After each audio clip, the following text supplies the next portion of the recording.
staged UFO attack on Earth. We have been preconditioned by all the media for the past couple of decades to slowly but surely start accepting the existence of aliens and UFOs.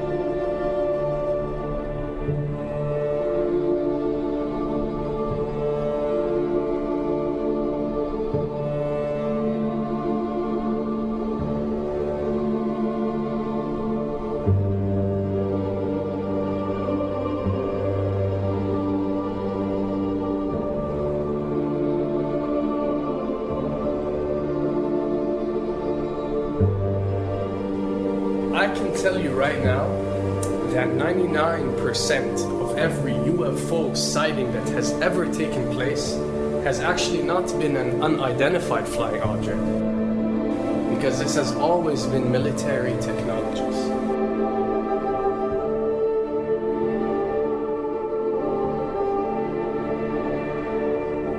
Another thing I'd like to point out is surveys and questionnaires. You know, we get surveys and questionnaires all the time, sent out by the state or by the government or by our rulers and our officials and so on and so forth. Do you really think that these ruling powers care about what you think? Do you really think that they're waiting to ask you and receive your answer before making a decision? What happens with these questionnaires is that they are released. For example, what country do you think the US should attack next? And if it yields back results like 70% of the US population believe Iran is the next country that should be attacked, this is actually a study conducted for the effectiveness of the media propaganda that they are using. So when they get such results, they look at it and they be like, all right, amazing. Our media propaganda is working. We are purposely trying to manipulate people to think that Iran should be the next one, and check out the survey results. We're doing a great job in propaganda. That's what it's all about. And if the results come back and they aren't up to par, so let's say 20% want war with Iran and 80% want actual peace, they say, okay, so now we have to go and rework our media propaganda and make it more effective so these percentages change. Why am I saying this? Because of the UFO phenomena. Since the 60s, the amount of people who believe in extraterrestrials have skyrocketed, and are only increasing day by day in our modern world. This only confirms the success and the plans that are taking place to first manipulate you to believe in UFOs, and second, to conduct a UFO attack that is going to force the whole world to unite to fight off this enemy and accept the New World Order. A former Canadian government official is warning we may be on the verge of intergalactic war, saying, quote, the Bush administration has finally agreed to let the military build a forward base on the moon, which will put them in a better position to keep track of the comings and goings of visitors from space, and to shoot at them if they so decide. I was introduced to the late Dr. Wernher von Braun in the U.S., the father of rocketry. In my first meeting with him, during that first 3.5 hours, he said to me, Carol, you will stop the weaponization of space, because there is a lie being told to everyone that the weaponization of space is now first being based upon the evil empire, the Russians. There are many enemies, he said, against whom we're going to build this space-based weapon system, the first of whom was the Russians, which was existing at that time. Then there would be terrorists. Then there would be third world countries. Now we call them rogue nations or nations of concern. Then there would be asteroids. And then he would repeat to me over and over. And the last card, the last card, the last card would be the extraterrestrial threat. As a military strategist, as a person who worked on the MX missile, which I did later, he said, you will find that there is going to be a spin to find some enemy against whom we have to build space-based weapons, and now we should expect the spin. And that's the formula, except that it's all based on a lie. A supersonic saucer.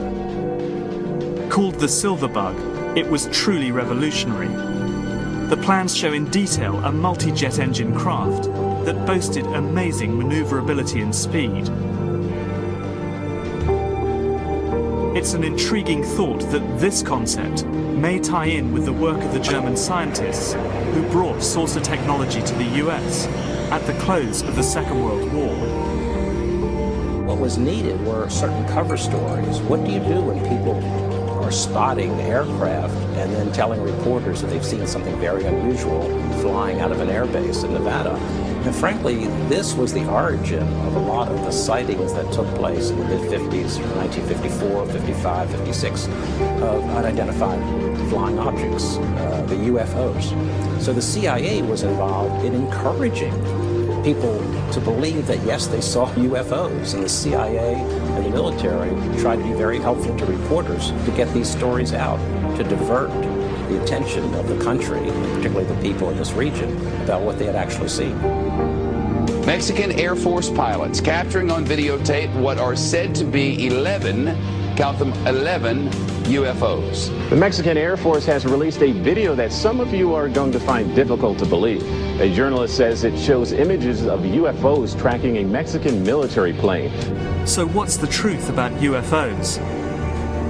The story of successive attempts to develop radically new forms of flight, conducted under the strictest secrecy, is inextricably bound up with our relationship with UFOs over the last 60 years. Whether it's Allied pilots buzzed by strange balls of fire in 1942, or the Roswell incident 5 years later, there is a strong case to be made that secret military technology offers a convincing explanation for many UFO stories. Anytime the government has secrets that they can keep from us, they can manipulate us by those secrets. In essence, they still remain 25 years at least ahead of us in technology, information, and knowledge, and secrets, and they are using them against us. I heard over the years many times over that the plan to usher in the New World Order would be to make all the people in this country and around the world feel totally helpless to prevent the New World Order from occurring, this world dominance plan, by saying that we had been invaded by aliens, so that we would say, oh, please, UN, come in and help us all. So bear in mind that there is a planned orchestration to get people to be submissive through the secret technology and information that they're keeping from you under the blanket of the so-called National Security Act.